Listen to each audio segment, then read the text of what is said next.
Class. तो पिछले video में मैंने आपको पहला और दूसरा प्रश्नोत्तर समझाया था। आज मैं तीसरा समझाने जा रही हूँ। अध्याय का नाम है टॉर्च बेचने वाला। यह आपके अंतरा पुस्तक का तीसरा अध्याय है। ठीक है, आज मैं तीसरा प्रश्न से शुरू करती हूँ इस वीडियो में। पहला दोस्त मंच पर किस रूप में था और वह किस अंधेरे को दूर करने के लिए टॉर्च बेच रहा था? तो पहला दोस्त मंच पर धर्म उपदेशक के रूप में विराजमान था। धर्म उपदेशक मतलब धर्म का उपदेश के देने वाला, लेक्चर देने वाला। वह सुंदर रेशमी वस्त्रों से सजा धजा था। लंबी दाढ़ी थी और लंबे केश उसने बढ़ाए हुए थे। एक भव्य पुरुष का वेश उसने धारण किया हुआ था। कैसा? एक भव्य पुरुष, साधु संत महात्मा की तरह, फिल्मों के संत के समान वह आकर्षक लग रहा था। तो काफ़ी आकर्षक देखने में को लग रहा था। मंच पर विराजमान वह भव्य पुरुष लोगों से कह रहा था कि आज मनुष्य की आत्मा में घना अंधकार छाया हुआ है। तो मनुष्य की आत्मा में क्या है? घना अंधकार छाया हुआ है, वह यह बता रहा था। अंतर की आँखों की ज्योति बुझ गई है। वह यह कहता था कि आपके मन की आँखों की जो ज्योति है वह बुझ गई है, आपके मन में अंधेरा छाया हुआ है। मैं अंतर में बुझी उस शाश्वत ज्योति को तुम्हारे भीतर जगाना चाहता हूँ। तो वह यह भी कहता है कि जो तुम्हारे अंदर में ज्योत बुझ गई है, मैं उसे जलाना चाहता हूँ, उस ज्योत को तुम्हारे मन के अंदर में जगाना चाहता हूँ। इस प्रकार की बातें कहकर वह मनुष्य के अंतर के अंधेरे को दूर करने वाली टॉर्च बेच रहा था। तो ये टॉर्च बेचना मतलब मन के अंधेरे को दूर करने वाली बातें बता रहा था। ठीक है, अगला प्रश्न। भव्य पुरुष ने कहा, जहाँ अंधकार है वहीं प्रकाश, इसका क्या तात्पर्य? तो संत ने कहा था कि जहाँ अंधकार है वहाँ प्रकाश है, इसका अर्थ क्या है? भव्य पुरुष ने पहले तो प्रवचन सुनने वालों को यह कहकर डरा दिया कि उनकी आत्मा में अंधेरा है और उनकी अंतर की आंखें बुझ चुकी हैं। मनुष्य की आत्मा भय और पीड़ा से त्रस्त हो चुकी है। जब इस बात को सुनकर वहां उपस्थित लोग भयभीत हो गए, मतलब डर गए, तब उनसे कहा गया कि भाइयों और बहनों, डरो मत, जहां अंधेरा है वहीं प्रकाश है। पहले तो वो भक्तों को डरा देता है, फिर उसे कहता है सहानुभूति के लिए कि नहीं, डरो नहीं, जहां अंधेरा है वहीं प्रकाश भी है। भव्य पुरुष द्वारा ऐसा कहने का तात्पर्य यह होता है कि निराशा में ही आशा की किरण है। मतलब निराश मत हो, आशा की किरण है। अंतर में छाए अंधकार से डरने की आपको ज़रूरत नहीं है, क्योंकि जिस प्रकार अंधेरे को दूर करने के लिए प्रकाश की व्यवस्था कर ली जाती, उसी प्रकार अंतर के अंधकार को दूर करने के भी उपाय उस भव्य पुरुष के पास मौजूद है। तो वो कहता है कि जिस तरह से अंधेरा होता है तो आप लाइट जला देते हो ना, उसी प्रकार अगर आपके मन में अंधेरा है तो उस ज्योत को मैं जगाना जानता हूँ। अगला प्रश्न। भीतर के अंधेरे की टॉर्च बेचने और सूरज छाप टॉर्च बेचने के धंधे में क्या फ़र्क है? पाठ के आधार पे आपको बताना है। तो सूरज छाप टॉर्च बेचने वाला जो था, उसका वो जो धंधा है वो समाज की दृष्टि में पेट भरने का एक छोटा मोटा सा रोजगार यानी कि काम है। टॉर्च बेचने वाला किसी चौराहे पे या मैदान में थोड़े से लोगों को किसी प्रकार इकट्ठा कर लेता है। वह उन्हें नाटक के अंदाज में समझाता है कि रात के अंधेरे में लोगों के समक्ष किस किस तरह की कठिनाई उत्पन्न हो सकती है। इसीलिए उन्हें दूर करने के लिए वो एक अच्छा साधन लेकर आया है जिसका नाम है सूरज छाप टॉर्च। तो कुछ टॉर्च बेच करके वह किसी प्रकार अपना गुजारा कर लेता है। इस धंधे वाले का समाज में कोई ऊंचा स्थान नहीं होता, अतः वह सामान्य ढंग से बिल्कुल सरल तरीके से अपना जीवन व्यतीत करता है। वह कोई विदेश धन वैभव संपन्न नहीं कर पाता। तो वो धन वैभव संपन्न नहीं कर पाता क्योंकि वो बहुत सरल तरीके से अपना सामान बेचता है। भीतर के अंधेरे की टॉर्च बेचने का धंधा बड़ा ही लाभप्रद है, यानी कि साधु संतों के द्वारा जो ये धंधा किया जा रहा है वो बहुत लाभकारी है, इसमें वो बहुत पैसे कमाते हैं। इस धंधे वाला व्यक्ति लोगों को भयभीत करता है, डराता है और समाज में अत्यंत आदरणीय हो जाता है। बड़े बड़े लोग उसका चरण स्पर्श करते, एक साधु संत बन जाता है लोगों को डराकर। जब उपदेश देने के लिए वह मंच पर आकर्षक वेशभूषा में विराजमान होता है तब हजारों श्रद्धालु की भीड़ जुट जाती है। तो जब वह भाषण देने आता है, प्रवचन देने आता है, तो बहुत सारे लोग आ जाते हैं और उसके पैर भी छूते हैं। लोग स्वेच्छा से उसके चरणों में धन दौलत निछावर करने लगते हैं। तो अपनी मर्जी से लोग उसे दान पुण्य करते हैं, बहुत सारे पैसे उसके चरणों में अर्पित व्यतीत कर देते हैं। वह अत्यंत सुख वैभव के साथ आनंदपूर्ण जीवन व्यतीत करता है। तो वो धीरे धीरे अमीर हो जाता है और बहुत सुख से अपना जीवन व्यतीत करता है। तो इस प्रकार अंधेरे की टॉर्च बेचने के धंधे में गरिमा, प्रसिद्धि एवं धन दौलत सब कुछ मिल जाता है। तो उसे इस टॉर्च को बेचने से बहुत कुछ मिल जाता है। अगला प्रश्न, सवाल के पांव जमीन में गहरे गड़े हैं, यह उखड़ेगा नहीं। इस कथन में मनुष्य की किस प्रवृत्ति की ओर संकेत किया गया है और क्यों? सवाल के पांव जमीन में गहरे गड़े हैं, यह उखड़ेगा नहीं। इस कथन से मनुष्य की संघर्ष न करके शीघ्र हताश हो जाने की प्रवृत्ति स्पष्ट की गई है।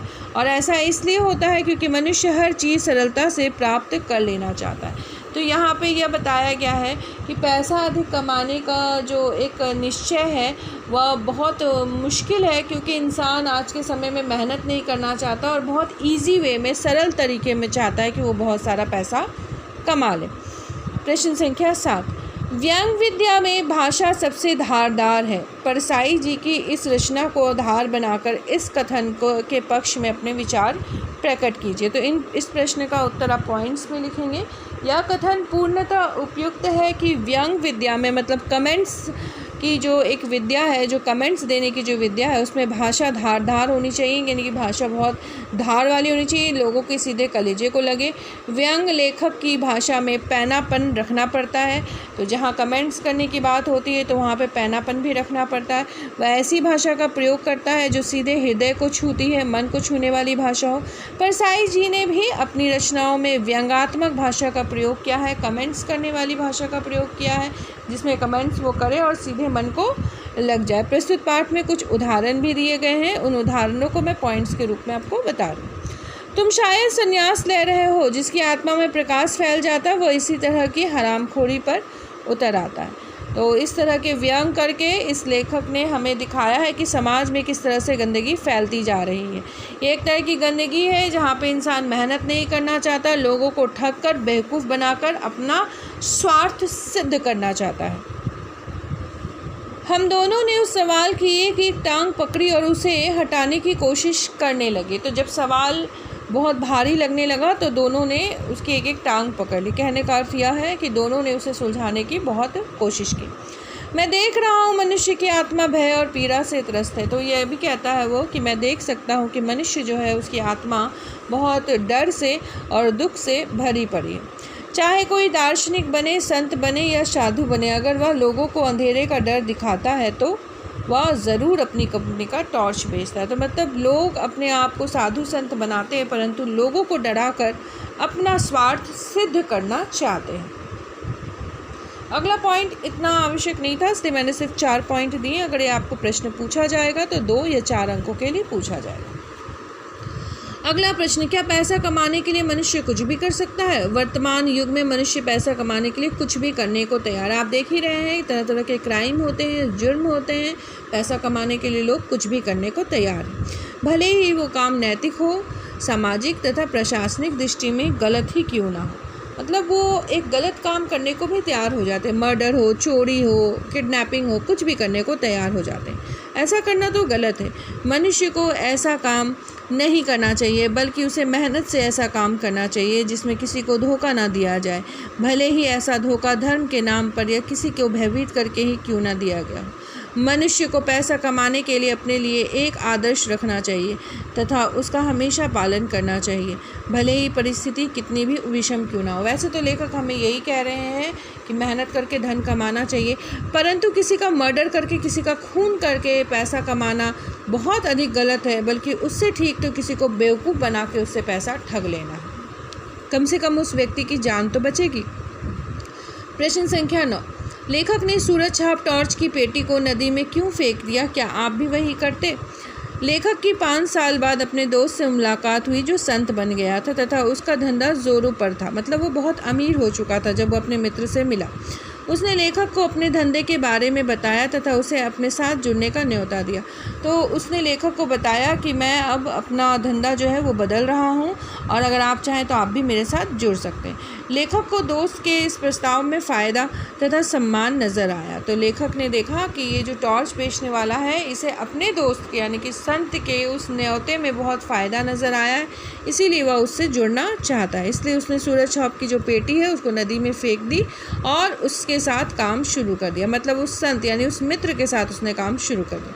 अगर मैं लेखक की जगह होता तथा मेरी परिस्थिति तथा स्थिति उसी की जैसी होती तो शायद मैं भी वही करता जो लेखक ने किया। आप चाहे तो इसका उत्तर न में भी दे सकते हैं कि नहीं मैं ऐसा नहीं करता, परंतु अगर आप उस टॉर्च बेचने वाले की जगह खड़े हो जाए तो थोड़ी देर के लिए आप भी वही करेंगे जो वो कर रहा था, क्योंकि वो अत्यंत गरीब था। प्रश्न संख्या 10, दोनों टॉर्च बेचने वाले किस प्रकार के स्किल का प्रयोग करते हैं? क्या इसका स्किल इंडिया प्रोग्राम से कोई संबंध है? नहीं। लेखक तथा उसका दोस्त दोनों एक दृष्टि से टॉर्च बेचने का काम करता है, बस दोनों के तरीके जो हैं वो अलग अलग हैं। लेखक लोगों को सीधे ढंग से अंधेरे का भय दिखाकर भर दोपहर अपना सूरज छाप टॉर्च बेचता है। जो सूरज छाप टॉर्च बेचने वाला था वो दोपहर में लोगों को डराता था, जबकि उसका दोस्त जो था वो संत था, साधु था, दार्शनिक के रूप में जाना जाता था और लोगों को अंधेरे का डर दिखाता था। अपनी बातों को बहुत रसमय ढंग से कहता था और अपना उल्लू सीधा करता था, अपना स्वार्थ सिद्ध करता था, धन दौलत कमा रहा था तथा सम्मान प्राप्त कर रहा था। लेखक टॉर्च बेचने के लिए अपनी विक्रेता वाली स्किल यानी कि जो सामान बेचने की जो एक स्किल एक तरीका होता है और अंधेरे से लोगों को भय तथा अपनी वाक चातुर्य की स्किल का प्रयोग कर अपना हित साधता है। मतलब अपने बोली के द्वारा लोगों को फंसाता है और अपना स्वार्थ सिद्ध करता है। और इनका स्किल इंडिया प्रोग्राम से कोई संबंध नहीं है। वो प्रोग्राम अंदर के टैलेंट को दिखाता है, परंतु ये जो है ये टैलेंट ना हो करके किसी इंसान का अपना स्वार्थ सिद्ध करना दिखाता है। तो ये हो गए आपके सारे प्रश्न उत्तर मैंने समझा दिए। पिक्स मैं आपको भेज दूँगी, आप इसे लिख लीजिएगा। ठीक है क्लास 11, धन्यवाद।